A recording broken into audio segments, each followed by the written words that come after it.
Hello, my dear students. Welcome to all of you again in my channel name Shubh chemistry. तो my self Shubham Sumani और आज मैं आप लोगों के लिए आया हूँ कि covalent character in given compound. तो बहुत ही इंपॉर्टेंट है इनऑर्गेनिक केमिस्ट्री से रिलेटेड, जो आपकी प्रिपरेशन को बूस्ट करने वाला है। तो without wasting any time late me start. But उससे पहले क्या, आप लोग इसे शेयर जरूर कीजिए ताकि और लोग भी इसे बेनिफिट हो सकें। तो let me start. According to Fazan uncle you know, Fazan चाचा या हम उसे फाजान साइंटिस्ट जो थे, उन्होंने कहा था कि कोई भी कंपाउंड जो है ना तो 100% आयनिक होता है ना ही 100% कोवेलेंट। तो किसी भी गिवन कंपाउंड में कुछ ना कुछ परसेंटेज कोवेलेंट रहेगा और कुछ ना कुछ परसेंटेज आयनिक का रहेगा। तो ये क्या करते हैं, हम क्या करेंगे गाइस, आज केवल कोवेलेंट कैरेक्टर पता लगाएंगे किसमें, जो भी हमें गिवन कंपाउंड होगा। अच्छा, कोवेलेंट कैरेक्टर और आयनिक कैरेक्टर इन दोनों का ही कुछ ना कुछ परसेंटेज हमें गिवन कंपाउंड में होगा। तो हम केवल कोवेलेंट कैरेक्टर का पता लगाएंगे आज। तो गाइज मैं आज आपको ऑब्जर्वेशन करना पड़ेगा। आपको ऑब्जर्वेशन यानी क्या दिख रहा है गाइज, ये बहुत छोटा सा क्या है, केटायन है। लेट्स सपोज ये स्मॉल केटायन है और ये क्या है, लार्ज केटायन। साइज से दिख रहा है आपको, बहुत बड़ा लार्ज है। तो जब स्मॉल केटायन से लार्ज केटायन की तरफ मूव करते हैं तो कोवेलेंट कैरेक्टर क्या होता है गाइज, डिक्रीज होता है ना।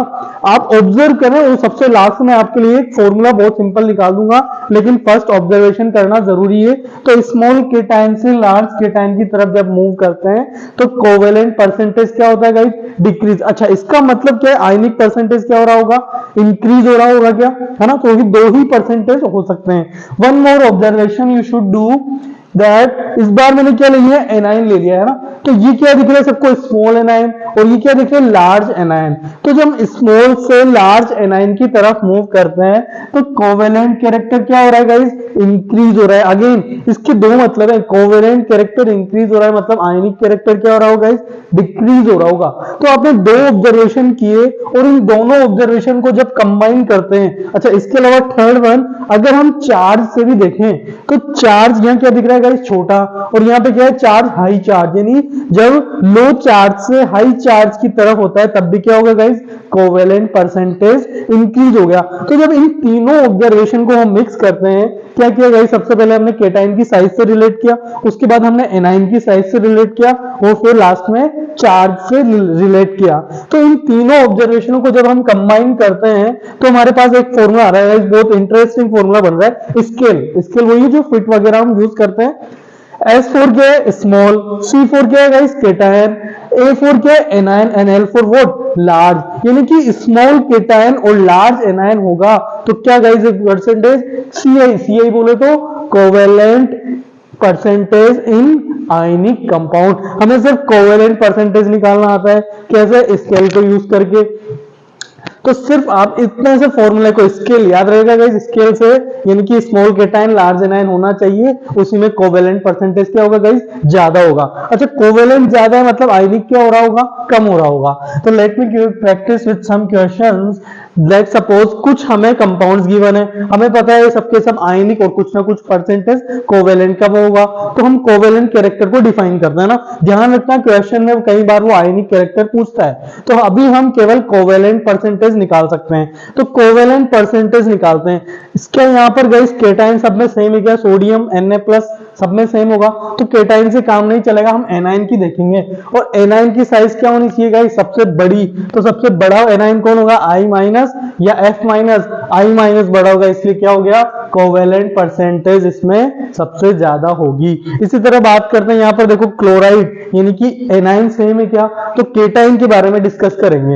अब केटाइन का क्या होना चाहिए गाइस, स्मॉल केटाइन होना चाहिए। तो बेरिलियम, स्ट्रोंशियम, कैल्शियम और मैग्नीशियम, तो सबसे ज्यादा स्मॉल केटाइन कहां पर है गाइस, मैग्नीशियम, है ना, क्योंकि नीचे जाने पर क्या होती है, रेडियस इंक्रीज होती है। तो सबसे ज्यादा कोवेलेंट कैरेक्टर कहां आएगा, MgCl2 में। आई होप चीजें आपको क्लियर होगी। बात करते हैं कुछ एक्स्ट्रा क्वेश्चंस की। यहां बात करें तो क्या बेरिलियम केटाइन सेम है, बिल्कुल सेम है, केवल एनाइन चेंज हो रहा है। और एनाइन की साइज क्या होनी चाहिए गाइस, बड़ी। स्केल याद आ रहा है, तो सबसे बड़ा एनाइन कौन, I- या I2, इसलिए इसमें क्या आएगा। ध्यान रखना गाइस, कोवेलेंट परसेंटेज की बात हो रही है। कई बार क्वेश्चन में वो आयनिक कैरेक्टर, तो किसका कोवेलेंट ज्यादा, आयनिक क्या, बिल्कुल कम। इसी तरह बात करें सोडियम, मैग्नीशियम, एल्यूमिनियम, क्या है, क्लोराइड सेम है, लेकिन केटाइन का साइज बढ़ेगा या चार्ज बढ़ेगा अच्छा, यहाँ केटाइन भी अलग है और एनाइन भी अलग। तो हम क्या देखेंगे, चार्ज ऑन केटाइन। हमने देखा था कि चार्ज किस पर ज्यादा है, यहाँ पर +1 चार्ज है, यहाँ -1, यहाँ पर +2, यहाँ पर -1, इसी तरह यहाँ पर +3 और यहाँ पर -1। तो जितना ज्यादा चार्ज बढ़ेगा केटाइन पे उतनी ही ज्यादा क्या बढ़ेगी गाइस, कोवेलेंट परसेंटेज। तो आई होप चीजें आपको क्लियर होगी। बात करते हैं इसके कुछ इंपॉर्टेंट नोट्स और कुछ ना एक्सेप्शनल केसेस की, जैसे CuCl क्या है, सबसे ज्यादा कोवेलेंट है देन NaCl। जनरली हमें लगता है NaCl is more covalent, but CuCl इसका अपोजिट है। ऐसा क्यों हुआ guys, due to pseudo inert gas configuration. यानी कि जब इसके आउटर मोस्ट शेल में इलेक्ट्रॉन काउंट की तो कितने इलेक्ट्रॉन आ रहे हैं, 18, जो कि क्या है, सूडो इनर्ट गैस कॉन्फ़िगरेशन को शो करता है। तो आई होप चीजें आपको क्लियर होगी। And thank you for watching. I am Shubham Somani, always helping to you in any kind of teaching. Thank you.